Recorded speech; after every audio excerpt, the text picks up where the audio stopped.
Estou grávida pela 4ª vez. Eu estou muito feliz por isso. Antes de eu saber que eu tava grávida, já tava meio bagunçadinho o meu humor. Porque eu tava querendo fazer um monte de coisa, tava me sobrecarregando. Então eu já tava prevendo uma depressão, porque eu tava muito eufórica. Então quando foi parado os medicamentos por causa da gravidez, eu entrei direto na depressão. Eu tinha tido uma semana de depressão bem profunda, com muitos pensamentos suicidas. Aí eu tinha melhorado um pouco. Numa quarta-feira eu tive uma crise muito feia, porque eu tava ficando muito estressada. E aquela irritabilidade. Aí eu gritei. Aí depois desse grito eu piorei. Eu fiquei imóvel. Eu estava sozinha em casa com minhas filhas, as duas chorando. Aí uma até saiu fora de casa chamando o papai. E eu não conseguia me mexer. Graças a Deus ela voltou pra dentro de casa. E eu sabia que eu tinha que tomar remédio. Aí eu fui tomar o remédio, só que ele não fez nada. Talvez eu tomei muito tarde. E daí eu mal, querendo quebrar todas as coisas, querendo fazer mal pra mim. Aí meu marido chegou. Aí no que ele chegou, ele tirou as meninas perto de mim. Depois ele veio e me abraçou. E eu falei tudo que eu queria fazer. Eu quero bater minha cabeça na porta. Eu quero fazer isso, eu quero fazer aquilo, eu quero fazer aquilo outro. Assim, totalmente fora de mim. Aí ele ficou fazendo perguntas. Daí ele foi lá e me deu mais gotas desse mesmo remédio. Aí eu fui me acalmar um pouco, mas mais porque ele me abraçou. Eu consegui desabafar o que eu queria fazer. Então eu fui deitar, dormir e beleza. No dia seguinte, eu acordei com muito remorso. Eu meio que não sabia direito o que fazer da vida. Chegou um momento que a chave virou.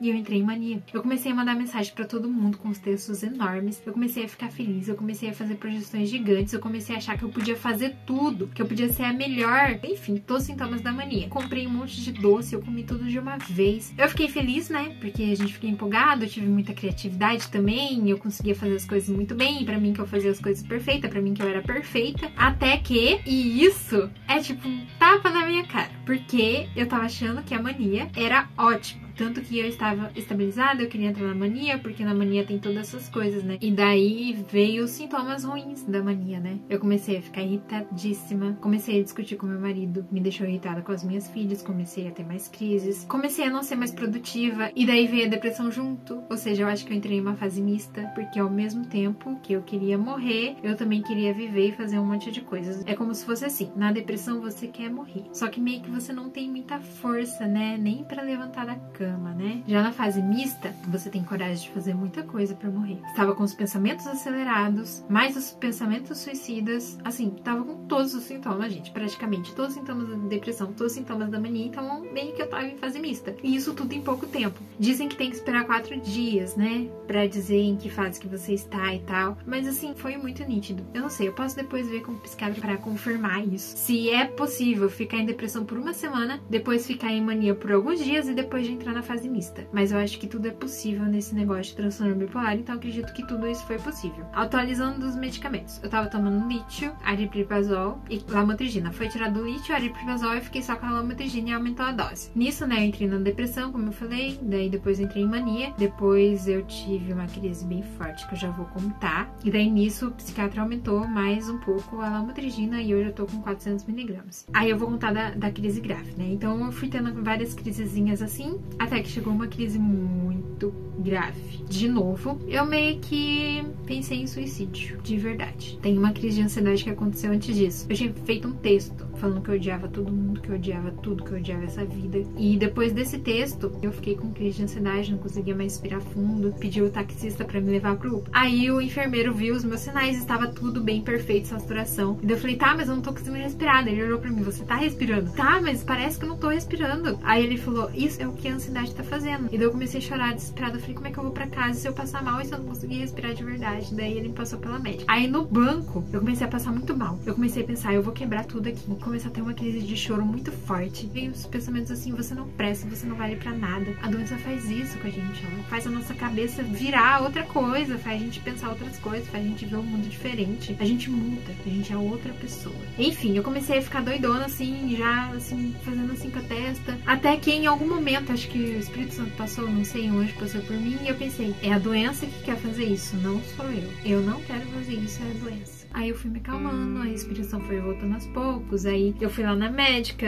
eu já tava um pouco melhor, ela ia me dar diazepam, só que eu tô grávida, então ela não podia me dar nada. Aí meio que já que eu tava melhor, ela me dispensou. Beleza, essa é uma experiência importante pra você saber o que aconteceu depois nessa crise bem forte que eu vou contar agora. Eu estava brava com todo mundo, inclusive com meu marido. Eu estava decidida a perdoar ele. Mas no momento em que eu vi ele, quando ele ele levantou, né, porque isso era de manhã, eu fiquei imóvel, porque eu não conseguia perdoar. Aí minha filha acordou e ela ficou me chamando. Eu comecei a ficar mais mal ainda, porque eu falei, nossa, minha filha tá me chamando e eu não consigo ir lá. Eu sou uma mãe horrível, eu tô causando trauma na minha filha. Aí ela veio com todo o amor do mundo, como se nada tivesse acontecido, conversar comigo. E ela foi fazendo companhia pra mim, sabe? E daí eu falei pro meu marido que eu não conseguia levantar, que eu tava muito mal. Aí ele perguntou se eu queria conversar, aí eu contei tudo. Ah, hoje é o primeiro dia de férias da Elizabeth, eu queria que tudo fosse diferente, eu queria ir com ela no parquinho, eu queria ser uma boa mãe, eu queria estar bem, eu não estou, eu estou aqui chorando, perdendo meu tempo. Aí meu marido não falou nada, porque ele é homem, né?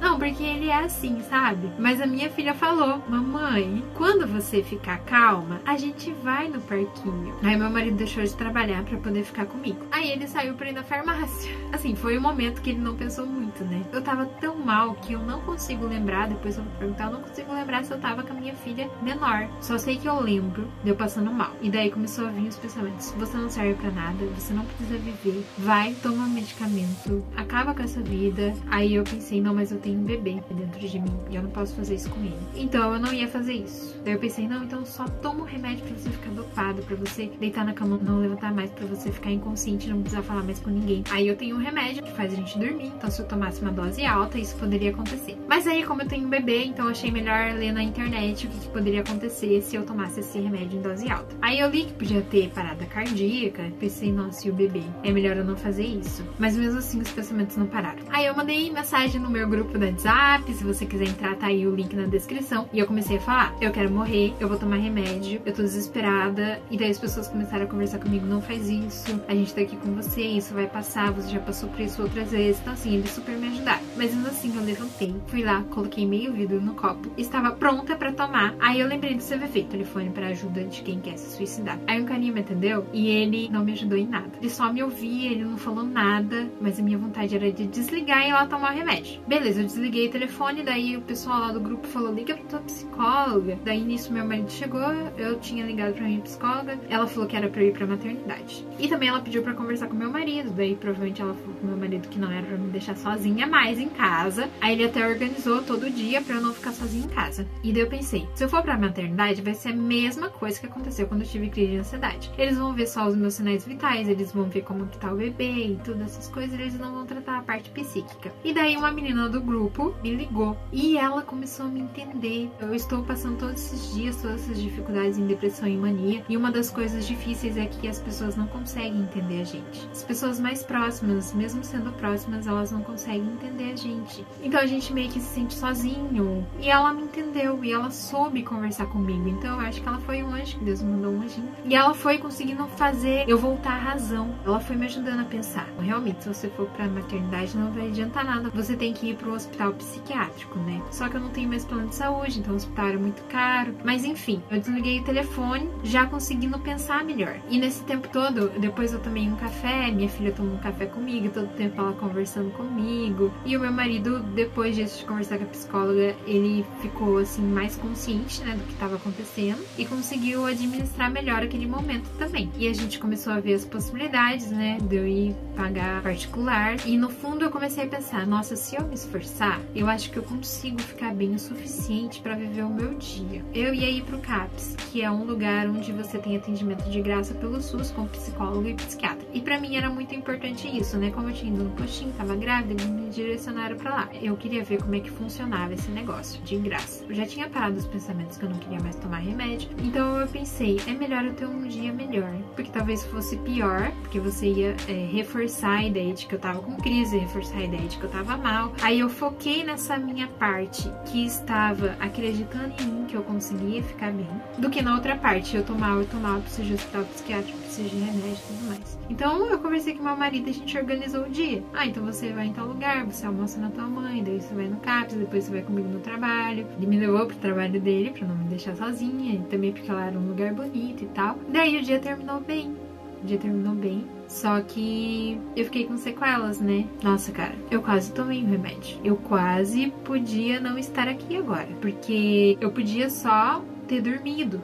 só perdida consciência, algumas coisas desse tipo, né? Mas também podia ter sido algo muito sério. Talvez não parasse o meu coração, mas parasse o coração do bebê. Foi por um triz que eu não tomei o remédio. E no dia seguinte eu me esforcei pra ficar bem, fazendo as coisas que tinham que fazer. Então eu tinha que ir no CAPS, eu tinha que almoçar, eu tinha que organizar o dia, todas essas coisas. Então eu fui indo, deixando a vida me levar, mesmo com os pensamentos aqui na minha cabeça. E no dia seguinte eu comecei simplesmente a fazer tudo que eu faço. Eu geralmente vou de ônibus pro trabalho. Então eu fui lendo, fui ouvindo música e fingindo que eles não estavam aqui. Minha psicóloga disse que eu estava lutando para ficar bem, não dando ouvidos a estes pensamentos. Eu não estava ignorando o que eu estava sentindo, eu estava lutando para ficar bem, ela disse isso. Mas no fundo eu quero resolver todas as coisas que estão na minha cabeça, que me fizeram a ter crise, que me fizeram entrar na mania, que me fizeram entrar na depressão. Então são muitos detalhes, não cabe num vídeo só. Talvez eu tenha que fazer muitos outros vídeos ainda contando detalhes para contar os gatilhos e tudo mais. Então tudo isso eu ainda quero resolver numa terapia ou conversando com alguém em algum momento da minha vida, rezando, não sei. Eu quero resolver os detalhes. Eu estou deixando a vida me levar, basicamente. Eu não tô dando ouvidos para esses pensamentos, eles estão mais fracos, talvez seja o efeito do remédio já. Eu não tô querendo me suicidar e tal, mas eu tô meio... Parece que eu tô meio que viva morta. Só tô fazendo o que tem que fazer, mas eu não tô vivendo, sabe? Pra uma pessoa que tava com os pensamentos acelerados, uma loucura, falando que eu não prestava e tudo mais, eu tô agora não pensando em nada. Simplesmente não pensando em nada. Só fazendo as coisas. Esse vídeo tem continuação. Eu não sei o que vai acontecer daqui pra frente. Eu não sei se esse remédio vai fazer efeito. Então se inscreve no canal e ative o sininho pra não perder o próximo vídeo, pra você ficar sabendo de toda a história do que vai acontecer. Torçam por mim, rezem por mim, que eu também rezo por vocês. Nos vemos no próximo vídeo. Tchau!